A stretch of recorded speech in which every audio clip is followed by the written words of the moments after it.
세종시나 우리가 이 수도 이전에 있어가지고 지금 절반의 성공도 아니다. 지금 보면 세종시 행정수도 헌법 명문화 정치권에서 형식상에 세종시가 행정수도다 이렇게 말을 하면서 국민들을 속여왔는 것 같은데 아예 수도를 옮긴다고 그럽니다. 브라질에 상파울로가 브라질리아로 옮겼듯이 지금 하는 게 지금 세종시로 수도를 아예 옮긴다고 지금 말하는 것 같는데요.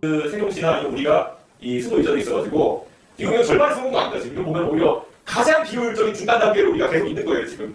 네. 이건 지금 1까지 가려고 0.5 있는 게 아니라요. 마이너스 3점을 버티고 있는 겁니다 지금 이 상황에서. 다 같이 서로 있는 걸 못한 상태를 지금 우리가 하고 있는 건데 이걸 빨리 진도 빼는 것이 저는 중요하다. 그렇게 생각하는 거죠. 그렇기 때문에 저는 정치와 행정의 중심이 세종적으로 넘어올 수 있도록 하는 것이 굉장히 중요하다는 생각을 하고 있고요. 당연히 대통령 집무실 같은 경우에도 저는 새로 설계를 할 수 있다는 생각이 드는데요. 그 대선 때도 제가 세종에 와서 한번 얘기한 적이 있었는데 세종을 중심으로 그 입법 사법 행정에 집중이 필요하다. 그런 생각을 하게 됩니다. 충청권이 과연 그러면 수도권의 확장된 버전으로 갈 것이냐 아니면 새로운 핵이 될 것이냐가 충청도에 있는 선택일 것 같아요. 우리가 보면은 지금 수도권이 우리나라의 인구 절반이 살고 있는 하나의 핵이고요.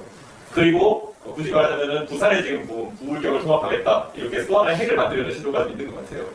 근데 이건 우리가 경제 규모권으로 봤을 때 인구가 한 500만 정도 돼야지 그게 하나의 핵이 될 수 있다라는 생각으로 계속 묶으려고 하는 것인데 실제 미국 같은 나라를 보면요 대도시권이 500만이 안 되는 규모로 형성된 것도 굉장히 많습니다. 서울에서부터 내려오다 보면요 가장 먼저 맞닥뜨리는 게 남쪽으로 분당을 맞이하게 되고요. 분당 밑에가 용인 있고요. 용인 밑에 가면 수원 있고요. 용인이라는 수원 옆에 있고 그 밑에 화성, 동탄이 있고 그 밑에 안성, 평택이 있거든요. 그런데 지금 우리가 흔히 얘기하는 수도권에 그 일자리에 홍대하는 사람들의 난방한계선이라고 얘기하는 곳이 판교 그리고 조금 이제 내려오면 동탄까지다 이렇게 얘기하는 경우 있는데 그러면 전 충청권에서 좀 강화해질 필요가 있는 게 뭐냐면은 수도권으로의 편입이라고 하는 것은 전술적으로 좀 실패했다는 것을 받아들일 필요가 있지 않느냐라는 생각을 하는 것이죠. 그렇기 때문에 저는 이번 지방선거를 바탕으로 해서 충청권이 하나의 핵으로 도약하기 위한 그런 전략을 내비쳐야 된다 이런 생각을 합니다. 그래서 대한민국의 지금 경제 수도는 어쩔 수 없이 서울과 수도권이 그 역할을 할 겁니다.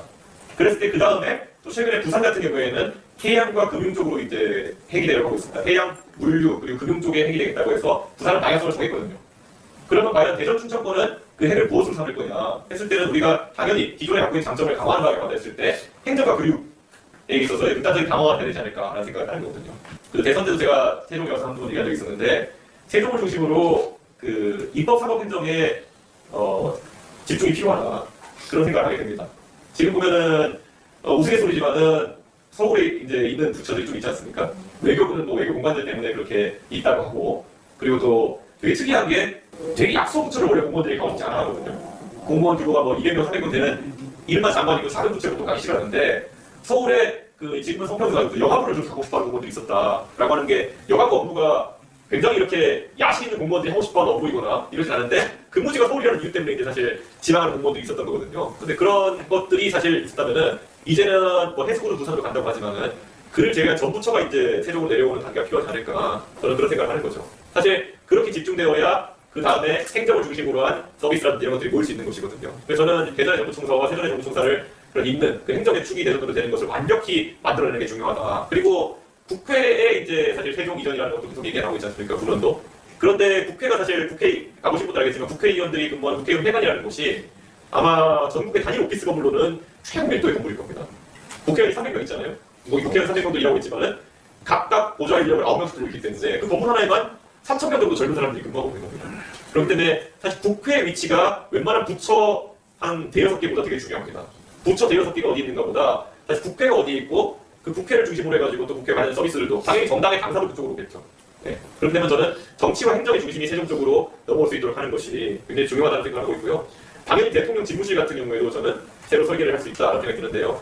이제 우리나라에 이제 보면은 세종시가 무엇을 모델로 지어졌느냐가 굉장히 많이 많잖아요. 예전에 박정희 대통령께서 계룡시하려고 했던 것들 이런 것들부터 시작해서 계룡이 이제 자리하게 됐는데 제가 작년에 사실 개업 직전에 출장 갔다 온 곳이 브라질에서도 브라질리아였습니다.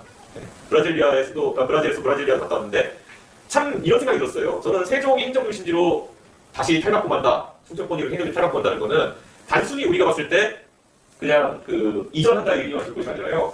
대한민국의 정치 문화를 완전히 바꿔버리는 형태로 설계가 되어야 된다. 그런 생각을 하는 거죠. 지금 세종에 보면은 국회를 옮길 부지, 대통령 집무실을 옮길 부지 이런 것들이 다 따로따로 기획이 되어 있는데요. 저는 브라질리아가 가장 놀랐던 게 뭐냐면은 브라질리아의 그 행정 각성의 중심지에 가보면요. 큰 광장을 둘러싸고 앞에는 대통령 궁이, 뒤에는 그 의원회관, 한쪽에는 또 국회의사당이, 하나는 국회의사당, 하나는 하원은 오목적 신강으로, 상원은 본록적 신강으로 해가지고 같은 건물에 이렇게 들어가 있는 모습을 봤는데요. 제가 그거는 물어봤어요. 브라질리아 그 안내하신 분한테. 왜 브라질리아는 이렇게 입법사업 행정부를 같은 공간에 몰아가지고 이렇게 만들었느냐 했더니 이거는 딱 간단히 얘기하더라고요. 결국엔 그들이 오피스는 따로 쓰더라도 여러 가지 공용 공간이 있다고 합니다. 거기서 얼굴 식당이라든지 아니면 회의실이라든지 이런 것들 얼굴을 마주치면서 결국에는 보는 사이에서는 정쟁이라는 것이 극단하기 어렵다라는 설계처럼 얘기하더라고요. 근데 브라질 사실 정치적인 걸 하거든요. 네. 그렇기 때문에 걔네 기회 유도대로 된 건 아니겠지만은 저는 그런 기회 유도가 굉장히 철학적으로 옳다고 보는 것이고 지금 대한민국의 수도 서울에는 여의도에 국회의사당이 있고 그리고 예전에는 청와대 딱 직선거리로 6km, 7km 나옵니다. 네. 그리고 지금 용산 지무실 또한 6km, 이렇게 5km, 6km 나올 텐데 그 정도 또 거리에 떨어져 있음에도 불구하고 평소에 교류가 전혀 없는 겁니다. 그러니까 공무원이 국회에 불러간다고 하는 거는 그거는 쪼이러 가는 것이고 네. 국회의원이 이제 대통령 지무실에 간다는 거는 대통령 손바닥 비비러 가는 것이고 그러니까 합리적인 이런 업무 관계가 형성되어 있는 것이 아니거든요. 그렇기 때문에 저는 아예 이번에 세정으로 그런 관청들이 이전하고 할 때는 대한 정치 시스템 자체가 완전히 새롭게 설계되어야 된다. 저는 그런 생각을 하죠. 대한민국의 사실 정치 문화에서 보면요. 저는 정당의 어떤 그런 그 경쟁 구도나 이런 것들도 세종시대와 함께 완전히 새롭게 짜질 수 있다. 저는 그런 생각을 하는 거죠. 지금은 대한민국의 정당들이 각자 당비도 걷고 정부 지원도 받아가지고 뭐 당사도 천억짜리 사고 이렇게 해가지고 각자 이렇게 굴러가지만은 미국 같은 경우에 보면은 정당이 이제 사실 우리나라 당사역이 없어요. 네. 미국은 뭐 공화당 전국위원회, 뭐 민당 전국위원회 이런 것들을 통해 가지고 자신들이 경선을 통해서 후보를 정하기 때문에 권력자와 그를 바탕으로 해가지고 줄서기문화 이런 것들이 아니라 지역에서 열심히 하는 문화 이런 것들이 되어 있는 거거든요. 저는 그 중앙당 중심으로 흘러가는 이 대한민국 정치 문화를 싹 바꾸기 위해서라도 새로운 공간, 새로운 인식, 그리고 새로운 시대가 필요하다 이렇게 생각하는 거고요. 저는 충청 주민들께서 그것을 전면에 내세워야 된다. 이제 AI 시대 우리가 이런 얘기도 하는데 전면적으로 개편하자. 그리고 여기에 이제 오게 되면 모든 관청이 오게 되면요. 사실 저는 이제 더 이상 출장 다니는 문화가 아니고요. 민간기업에서 다 하고 있는 것들 있잖아요. 저희 스마트 워크라고 하는 것들 이런 것들 같은 경우에 지금은 그게 안 되는 것이 여기 장관이 와 있어도 장관이 부처가 와 있어도 장관을 그냥 국회 불러다니니까 저기 올라가 있어야 되고 제가 국회 가서 사우나 있거든요. 국회 사우나에 가면 이제 가끔가다 새벽 6시에 제가 이제 일찍 가가지고 있을 때가 있어요. 그런데 그 며칠 전에 이제 제가 사우나에 담고 있는데 그 해수부 장관 하신 전대수 장관이 오시더라고요. 네, 전대수 장관이 오셨길래 아유 장관님 뭐 이렇게 새벽부터 이렇게 6시에 다니시니까 했더니만은 본인도 장관 하시기 전까지 몰랐는데 장관이라는 게 부처에 앉아있는 시간보다 서울에 와가지고 이제 이렇게 돌아다니는 사람 만나는 시간이 더 많고 그래가지고 이게 굉장히 힘들다는 거예요. 네. 근데 저는 이제 완전히 그 세종시나 우리가 이 수도 이전에 있어가지고 이거 절반의 성공도 아니다. 지금 이거 보면 오히려 가장 비효율적인 중간 단계로 우리가 계속 있는 거예요 지금. 네. 이건 지금 1까지 가져도 0.5 있는 게 아니라요. 마이너스 3점을 버티고 있는 겁니다 지금 이 상황에서. 다 같이 서울에 있는 걸 못한 상태를 지금 우리가 하고 있는 건데 이걸 빨리 진도 빼는 것이 저는 중요하다. 그렇게 생각하는 거죠. 그래서 지금까지는 세종시 주민들도 그리고 또 충청권에서 얘기할 때 옮기기로 했으니까 빨리 옮겨라 정도의 메시지만 있었는데 이제는 단합해가지고 메시지가 이렇게 뭐냐면은 이제는 정치 문화 자체를 바꾸는 방식으로 빨리 대한민국에서 옮겨라 라는 구호가 잡혀야 될 것이고 그게 아마 이제 개혁진단 메시지가 돼야 될 것이다. 저는 그런 생각합니다.